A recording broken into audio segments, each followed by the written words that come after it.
তো বন্ধুরা আজকে আমি বানাচ্ছি মাটন। তো কালকে ছিল আলু, আজকে দিয়েছি আমি কোয়াশ। কারণ আজকে আমি মটন বানাচ্ছি, কালকে চিকেন বানিয়েছিলাম আলু দিয়ে, আজকে আমি মটন বানাচ্ছি। আমার কালকে যা যা মশলা ছিল এখানে তাইতে মশলা আছে। কালকে ছিল চিকেন মশলা, আজকে দিয়েছি মটন মিট মশলা। মটনের মিট মশলা দিয়েছি। তো এখানে আমি মশলাটা ভালো মতো আগে কষাবো, তারপরে মটনটা।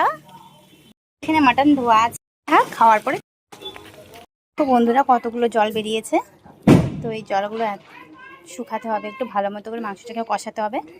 দেখো বন্ধুরা, কে খাবে মাটন কষা? এই যে মাটন কষানো হয়ে গেছে, এখন এখানে জল দেব।